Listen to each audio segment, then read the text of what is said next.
What's going on, guys? Andrew Fillion here. Today we're going to be talking about things that you can do to combat seasonal affective disorder. SAD. It happens to a lot of us, especially those of us that live up here in the north, whether you're in North America, Northern Europe, or otherwise.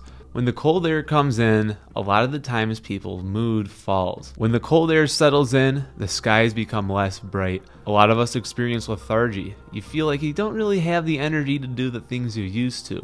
You don't have the motivation or the drive to get up early, go out and seize the day. This is all by design. There are things going on here that all make sense, and if you understand what's at play, you can combat that and still maintain the same levels of energy that you had during the summer and spring months. Now, this is less important the further south you live along the equator. You probably would never experience this, but living in the north, especially the more north you go, the more profound the effects of seasonal affective disorder become.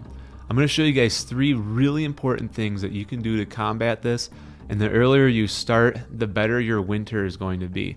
I'll give it to you guys real simple. There's 3 things I want you to be taking every single day during the winter months. First and foremost, we want to have a vitamin D supplement. Second, we want to make sure that we're up to speed when it comes to taking zinc. And third, you really want to have those omega-3 fatty oils. Now we're going to break all 3 of those down one by one. Let's get right into it. Starting out with a vitamin D supplement. By the way, choose any brand you want. They're all going to be serving up basically the same thing. When it comes to vitamin D, you really want to be careful that the label has vitamin K on it. I picked these up to show you guys a specific reference. These don't have vitamin K on it. The vitamin K is what helps you absorb the vitamin D. You're not really getting the vitamin D on its own just from the capsule. It needs to be mixed with something to become digestible in the body. Now granted, when you're out in sunlight, you're going to be absorbing vitamin D through the sun, and that's going to get you all the vitamin D you would ever need. So in the summertime months, this is a non-issue. But in the winter, you want to have that vitamin D supplement. Make sure that it has vitamin K. A good starting point would be 10,000 IUs every single day. The more north you live or the more profound your effects are, crank that up. You go as high as 20 or even 30,000 IUs per day depending on your needs. Again, if you're somewhere like Ottawa or Alaska where you might only be getting 4 or 5 hours of sunlight in one day, all bets are off. Get as much vitamin D as you can. Just make sure it has vitamin K. These right here are not going to cut it. These don't have vitamin K in it. I've been up and down the label. I'm pretty sure I'm right about that. Yeah, I see no vitamin K here. The brands that do have the vitamin K, they might be a little bit more expensive, but that's going to go a long way. It's going to be very important that you get that. So that is going to be vitamin D.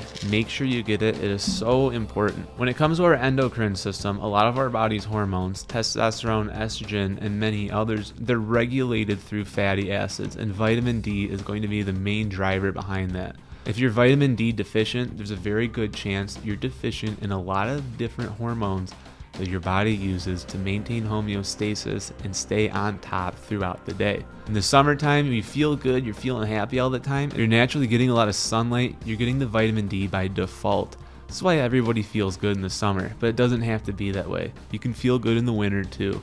You just need to make sure that you're supplementing that vitamin D. Next on the list, we were talking about the endocrine system, maintaining hormones. The next most important thing, it's going to be zinc. Especially for men, zinc is extremely important in maintaining high levels of testosterone. For men, testosterone is our energy source. Without it, we're going to be feeling lethargy throughout the day. Motivation is going to be weak, and you might find yourself weak in a certain male-specific area too. Fellas, I think you know what I'm talking about. If you pop a couple zincs, sometimes you might find that problem goes away. It's because the zinc is helping with your testosterone regulation. Through the winter, this is highly important because, hey, as I was just saying, we're not getting as much sunlight.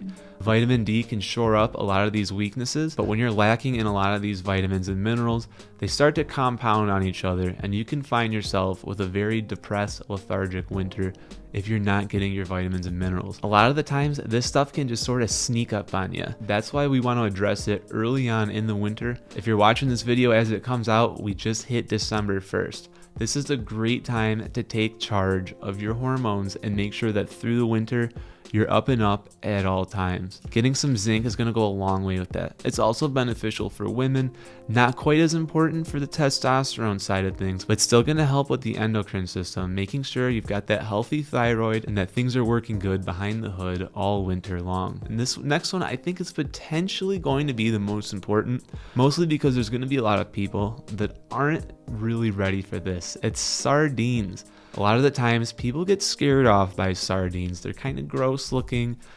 People think they're gonna smell or they're gonna taste bad. Sardines actually taste delicious. They're high in protein, but the video we're making today isn't necessarily covering that.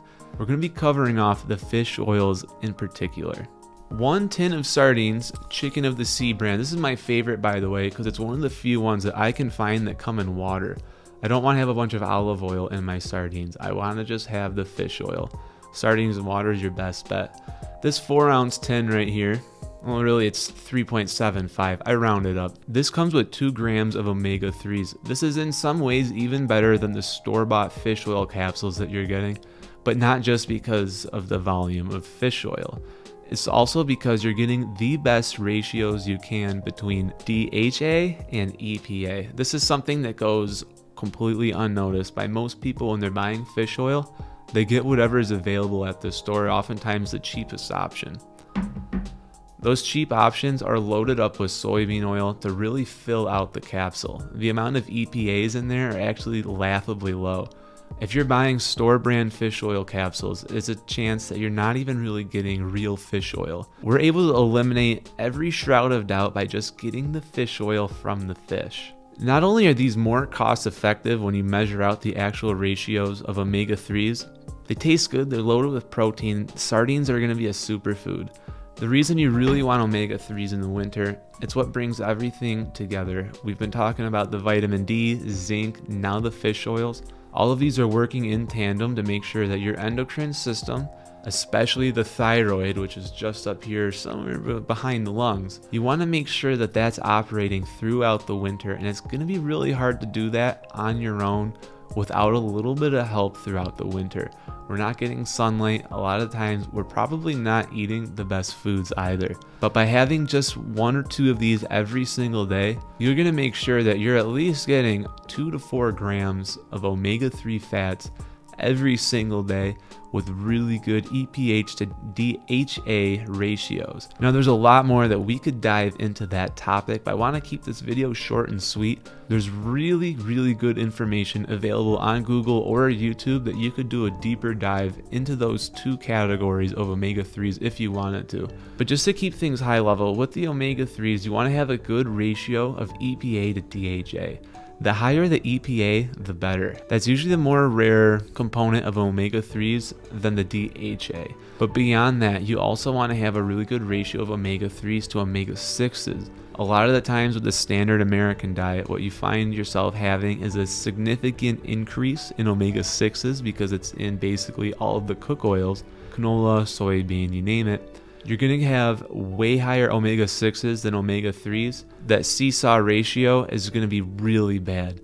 So not only do you want to make sure that the seesaw ratio is good between the EPAs and DHAs in the omega-3 fatties, you want to make sure that your omega-3 fatties are also in an equal proportion to omega-6s. Now you're always going to have higher omega-6s. It's just more widely available. But if you're able to get a lot of omega-3s, it really helps balance that out. Between all of these 3 things combined, it's December right now. You might find that through the winter you get more and more lethargic. But if you start out with sardines, vitamin D, and zinc, you're going to be feeling really good even through January and February. And I'll leave you with one more thing. Think about it. When you go on a tropical vacation in the wintertime, don't you just immediately feel better as soon as you hit the beach or wherever it is that you ended up going? It's because of that sunlight, and when your body restocks on all that vitamin D, you're usually able to carry that momentum even a few weeks after you get home from that vacation. Now we always say things like, oh, vacation's good for the mind, it's good for the soul, yada yada yada. That's all fine and good, but there's actual mechanisms going on underneath the hood that explain why going on vacation feels so great for you in the wintertime. It's not just about getting out of the cold, it's about restocking on those healthy vitamins and fats that help maintain your endocrine system so that your testosterone regulation is good and you have that nice mental clarity going through the cold months. Of course, as soon as spring hits, a lot of this stuff isn't nearly as important, but the more you can maintain through the winter, the better, because your body likes to be in homeostasis, not just day to day, but week to week, month to month, and year to year. If you're able to make it through the winter with forward momentum, you're going to be hitting the spring and summer months absolutely strong and ready to seize the season. So with that, guys, I hope you found this information helpful. If you did, make sure to like the video. Also subscribe to the channel. I've recently been doing a little bit of a channel redesign. We're still going to shoot videos like the ones you're seeing right here, but I also want to be branching out into different topics. You'll see what some of these topics are coming in through the new year in 2025. On top of that, I do a weekly live stream every Sunday morning at 11 a.m. I'd be happy to have you join me, learn all about tons of different topics. That's where I really experiment with my topic ideas, see what works and see what doesn't. And of course, it's always a great opportunity for you guys to interact with me in a live setting. Hope to see you there. I've been Andrew Fillion. I'll catch you guys in the next one. Peace.